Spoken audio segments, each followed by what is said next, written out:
Hey everybody, I'm Chief Meteorologist Eric Schneidel. This gentleman here is John Kutchko, and a couple of guys who are just wondering where winter went. Yeah, I mean, it really has. Today was a great day. I mean, it was nice, chilly. especially early. Yeah, it was beautiful. The sun was out. I actually got a nice sky this morning in the twilight, and it was comfortable. It wasn't too bad. It was dead calm, I can tell you that much. Yeah, got a little more cloud cover back here. Here's the catch with what you've got out there. If you've got our WROC weather app and you pull up the radar, it's going to tell you it's snowing, but you don't see any snowflakes that's falling from here. So what gives? Well, the snowflakes are up in the cloud. Radar senses that. It knows there's something out there, but the flakes got to make it to the ground.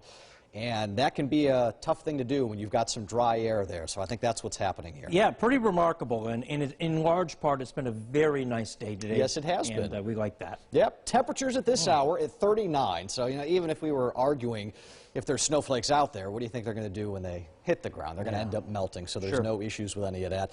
This is the coolest we have been in many days, but that's what's so amazing about the pattern we're in right now. Our cold shots are now just average, or just normal, and this has done a number not only on the snowpack, but on some of the ice, which you have gotten to see firsthand, where that ice is all gone. Yeah, this is remarkable, what I'm about to show you. I'm going to take you back to 11 days ago. The ice houses on Lake Erie, Hamburg, south of Buffalo, and they took on 2 days of sustained wind, ice, spray from the lake coming up and layering up, and this is it now. You know, 10 days removed, that ice is completely gone. No damage, the owner tells me, none at all. The neighboring house, check this out. Look at how much ice was caked on that roof as it was facing west on Lake Erie. Now, I figured they for sure would have damage. Fast forward to now, nothing at all. A lot of soot. They got to take a hose and clean it off, but that metal roof did its job in a big way, and the neighboring house with the patio there and the enclosure there somewhat, the roof, it survived all this. They don't have damage here, and these are year-round properties, and they were unscathed. I did not expect that. The owner of that house says the only blip at all, if you want to call it that, is a bent exterior light. Some of the aluminum was bent. He thinks he could just manually fix it, and he'll be fine. Not a big deal. Now, you remember when we were talking about this 10 days ago or what have you, this was, and we had asked the question, how long do you think it's going to be before this all goes away? We would have laughed at each other if somebody said, oh, 10 days, it'll be all gone. I had posted, I thought it would be early May. And I've got frame of reference to lean on. 3 years ago, I covered the ice house in West Webster. A lot less ice they had in West Webster on the summer home there, but it took them until April to melt that, and they had damage, insignificant damage. I believe that. But different this year, we had, what, 2 60-degree days back-to-back, and almost a third, really? I mean, so a big difference in you can see there's a little ice left there. It's covered with soot. That's nothing. But that is nothing. I never anticipated this. That's simply incredible. It really is. The power of spring-like temperatures around here. It's crazy. Not a whole lot of spring-like with this. Your hourly forecast through tonight, you're going to end up in the 30s all night long, but I think we are mostly dry. This is what we were alluding to, John, with radar's got this. And this is a very common look, you know, for a meteorologist looking at this, the splotchy nature of this.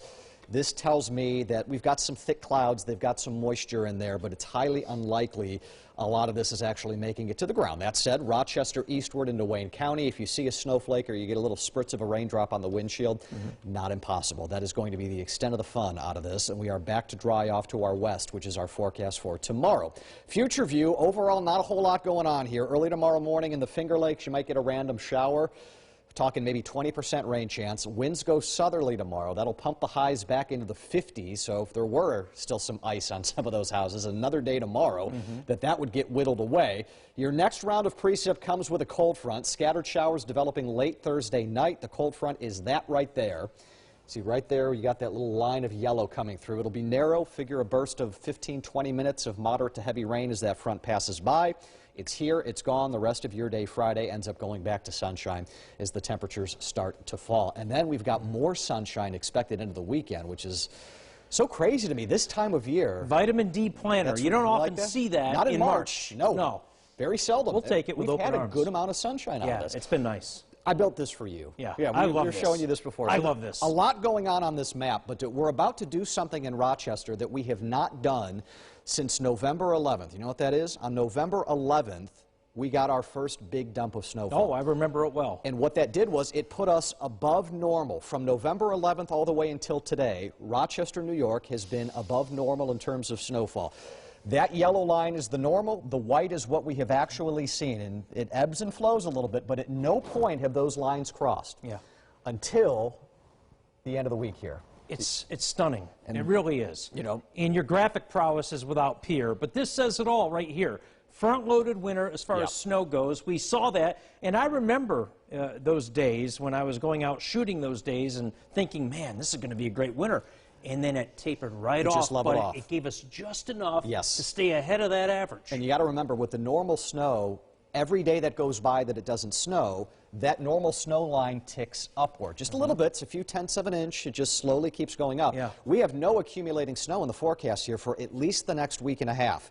So at this point, let's say next week, for example, we're going to be several inches below normal. Now, that's not crazy. That happens rather often. What's crazy about it this year is this is the snowiest city in the country that we are talking about, beginning at the end of the week. We're leading the whole nation, but we can't even be at our normal line for snow. That's how wild that is. It's remarkable. It really is. It's been a bizarre winter, to say the least. And how the transition will go into spring will be fascinating to watch. And I would love to go back and see, because I don't know the answer to this. I'd have to look this up. How many times in the history of, every year one of these cities wins this, how many times has the city that won it actually been below normal for their own standards? Yeah, that would be, well, that's an intriguing, we have to do some digging on that. So yeah, there'll be a curiosity, I suppose, to say the least. Now, does it stay this way for the rest of winter, where we end up below our average of 100 inches? Who knows? Well, you and I have touched on, first day of spring is Thursday of next week. That is not our, we're all done with snowfall at all. Not by any means. Not even close. No. So we've got a long way still yet to go, but I think what it's going to take now is no more do we see these little nickel and dime shots of a couple inches of snow here, a couple inches there. I think if we're going to end up catching back up, it's going to take one of these bigger storms that ends up developing, of which late March and April are certainly capable of, but we don't see for the next 10 days. I'll only say this, and we've talked about this off camera, the Farmer's Almanac, that wonderful book that we've been getting for decades on end. I got a collection this big of them.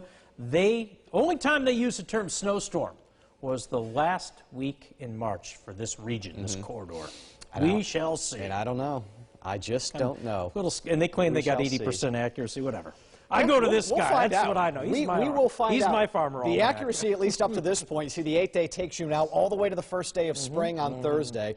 We're not saying that at no point during this you will not see some snowflakes. I think there's a couple of instances where, we get a little moisture here, some lake effect, you get maybe a flake or two. It's just not going to stick. We do not see any appreciable accumulating snow for the rest of winter, which takes you now out 8 days.